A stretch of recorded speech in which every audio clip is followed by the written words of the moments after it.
I am Rao इसरार और आज हमने एक निहायत ही अहम टॉपिक के बारे में डिस्कस करना है। कोई भी प्रोग्रामिंग लैंग्वेज है, वेरिएबल्स को मरकज़ी हैसियत हासिल होती है तमाम प्रोग्राम्स में, जितनी भी प्रोग्रामिंग लैंग्वेजेस के प्रोग्राम हैं। तो स्टार्ट करते हैं। तो वेरिएबल अगर नाम पे गौर किया जाए तो वेरिएबल से ऐसी वैल्यूज हैं, वेरिएबल से मुराद ऐसी चीज़ें होती हैं जो कि तब्दील हो सके। तो और इसके जो ऑपोजिट है वो कांस्टेंट है। कांस्टेंट ऐसी चीज़ें होती हैं जो कि जिनको तब्दील ना किया जा सके, और वेरिएबल ऐसी चीज़ें जिनको आप तब्दील कर सकें।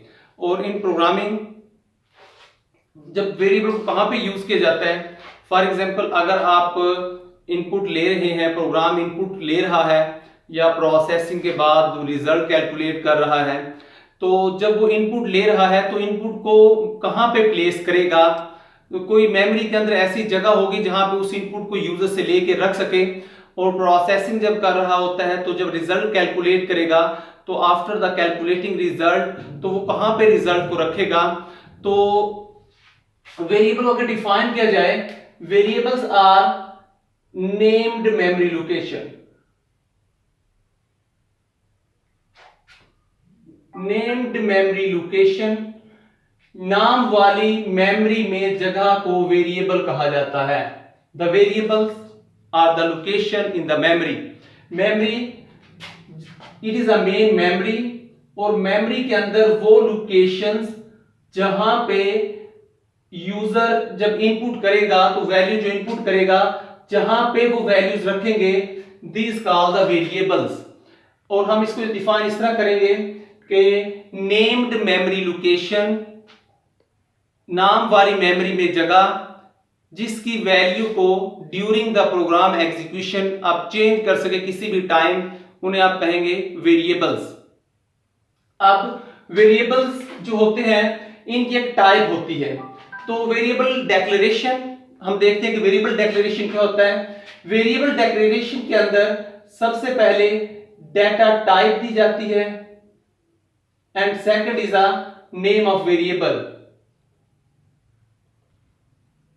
वेरिएबल नेम, तो ये है वेरिएबल को डिक्लेयर करने का तरीका। डिक्लेयर क्या होता है, अगर उर्दू में देखें तो डिक्लेयर का होता है ऐलान करना, बयान करना। तो हम वेरिएबल को इस्तेमाल करने से पहले उसको डिक्लेयर करेंगे, कंपाइलर को बताएंगे कि हम एक जगह इस्तेमाल करना चाह रहे हैं मेमोरी में, उसके अंदर हम इस तरह का डाटा रखेंगे। तो स्पेसिफाइंग द डाटा टाइप का बताना, एंड वेरिएबल नेम कि उसका नाम क्या होगा जगह का, इन दोनों चीजों को स्पेसिफाई करना, this is called the variable declaration. इसको कहा जाता है वेरिएबल डिक्लेरेशन। तो वेरिएबल डिक्लेरेशन क्या होता है, specifying the data type and the name of variable is called variable declaration. तो हमने लास्ट अपनी वीडियो के अंदर देखा था कि डाटा टाइप क्या होती है और कौन कौन सी तरह की डाटा टाइप होती है। उसमें हमने डिफरेंट डाटा टाइप देखी थी, इंटीजर, रियल और कैरेक्टर वगैरह। तो उसमें हमने देखा था कि आईएनटी, और आईएनटी का हमने ये भी देखा था कि मेमोरी में कितनी जगह लेगी जो इंटीजर वैल्यू है। और सेकंड हमने ये भी देखा था कि जो आपके पास इसकी रेंज कितनी होती है, इंटीजर की रेंज कितनी होती है, मेमोरी में कितनी जगह लेती है, तमाम चीजें। और मैं वेरिएबल का नाम दे रहा हूं num. Now the here num is a name of variable and integer is a type of this variable. जब आप ये लाइन लिखेंगे तो मेमोरी में एक जगह आपके लिए रिजर्व होगी और उस जगह का नाम होगा नम, जो कि ये नम है, इस जगह का नाम होगा। और इस जो जगह आपको मिली है इसके अंदर आप इंटीजर वैल्यूज को रख सकते हैं। इंटीजर वैल्यूज वो होती हैं जिनमें इशारिया नहीं होता, तो आप इसके अंदर वैल्यूज को रख सकते हैं, इंटीजर वैल्यूज को। सपोज के आप कहते हैं फ्लोट एवरेज।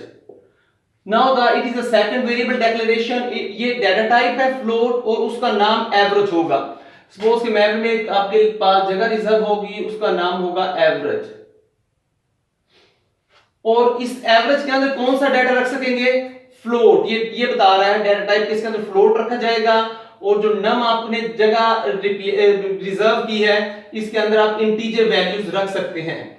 तो इसी तरह से आपके पास 4 है, 4 सपोज ग्रेड, तो मेमोरी में एक जगह बनेगी उसका नाम ग्रेड होगा, suppose this is the location, और उसका नाम ग्रेड, और उसके अंदर कौन सी वैल्यूज रख सकते हैं, कैरेक्टर वैल्यूज रख सकते हैं। तो these are the variables, declaration के वेरिएबल को डिक्लेयर करना।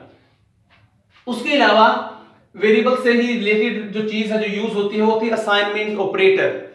Assignment operator, this is called the assignment operator, जो मैथमेटिक्स में हम कहते हैं is equal to, it is the assignment operator in programming languages, खासतौर पे C++।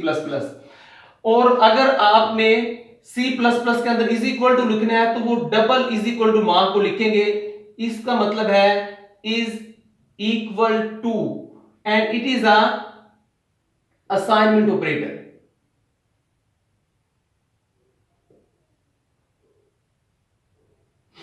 असाइनमेंट क्या होता है, असाइन होता है किसी के हवाले कर देना, किसी का दे देना, तो हम अब इसमें यूज करेंगे। अब असाइनमेंट ऑपरेटर काम ये होता है कि किसी भी वैल्यू को लेगा, किसी भी एक्सप्रेशन को लेगा और वेरिएबल के अंदर प्लेस कर देगा।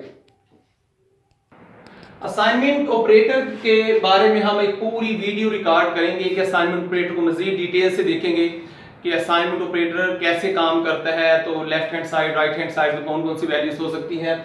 फिलहाल अब हम इसको सिर्फ इतना समझते हैं कि लेफ्ट हैंड साइड पे वेरिएबल का नाम लिखा जाता है, सपोज के इसी में इंस्ट्रक्शन है num assign to 100।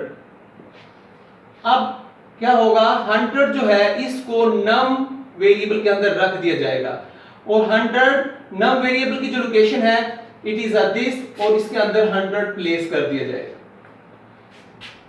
इसी तरह से अगर फ्लोट के अंदर हम रखना चाहे, जो एवरेज हमारे पास वेरिएबल है, suppose 10.55, now the 10.55 we place the average, और जो ये हमारे पास 10.55, तो वेरिएबल्स क्या होते हैं, variables are the memory location जिसकी वैल्यू को आप चेंज कर सकते हैं during the program execution. Suppose के 100 है इसकी वैल्यू, और अब मैं अगली इंस्ट्रक्शन के अंदर ये कहता हूं कि num assign to 50, तो अब क्या होगा, 100 को खत्म कर दिया जाएगा यहां से, और इसकी जगह पे 50 को प्लेस कर दिया जाएगा। तो आप चेंज कर सकते हैं वेरिएबल की वैल्यू को किसी भी time during the program execution. तो इसमें आपके पास डिफरेंट वेरिएबल्स हो सकते हैं, जितनी भी डेटा टाइप्स हमने पढ़ी थी लास्ट वीडियो में। अगर आपने लास्ट वीडियो नहीं देखी तो लास्ट वीडियो को पहले देखें, उसमें हमने डेटा टाइप्स का जिक्र किया है। तो जितनी भी डेटा टाइप्स हैं उन तमाम डेटा टाइप्स के आप वेरिएबल्स क्रिएट कर सकते हैं। और सेकंड इज हमने ये देखा है कि वेरिएबल क्या होते हैं, और इसमें मैं थोड़ी सी बता दूं आपको, it is a main memory which is your RAM. और मेन मेमोरी के अंदर जब आप इस तरह जगह रिजर्व होती है तो दिस इज अ जो variable name, and this called the content of the variable, content of variable। और जहां पे मेमोरी में ये रखी होगी वैल्यू, तो यहां पे जाहिर है मेमोरी कोई एड्रेस होगा, तो वेरिएबल का एक एड्रेस भी होता है, एड्रेस ऑफ वेरिएबल। जाहिर है आप पूरी मेमोरी के अंदर ये जहां पे वेरिएबल बना है तो एक खास जगह में बना होगा जिसका एक एड्रेस होगा। तो नेक्स्ट लेक्चर में हमने वेरिएबल के ही बारे में कुछ और बातें करनी है, जैसे कि वेरिएबल इनिशियलाइजेशन क्या होता है, और वेरिएबल के जो आप ये नाम देते हैं आइडेंटिफायर नाम, तो नाम कैसे होने चाहिए और नाम कैसे होते हैं। तो नेक्स्ट वीडियो में हम मजीद डिटेल के साथ वेरिएबल को देखेंगे, क्योंकि जितनी भी प्रोग्रामिंग लैंग्वेज है इसमें जो सेंट्रल जो कंसेप्ट है वो वेरिएबल्स का है, और वेरिएबल के बगैर आप कोई माकूल प्रोग्राम डिजाइन नहीं कर सकते। तो हम वेरिएबल को अच्छी तरह समझेंगे, नाम कैसे दिए जाते हैं वेरिएबल के, वेरिएबल इनिशियलाइजेशन क्या होता है, वेरिएबल डिक्लेरेशंस कैसे डिफरेंट है, ये तमाम चीजें हमने इंशाल्लाह अपने नेक्स्ट वीडियो के अंदर देखनी है। तो keep on watching computer science in Urdu channel, और वीडियोस को आप शेयर करें ताकि ज़्यादा से ज़्यादा लोग आसान जुबान में इन कंसेप्ट को समझ सकें। Thank you.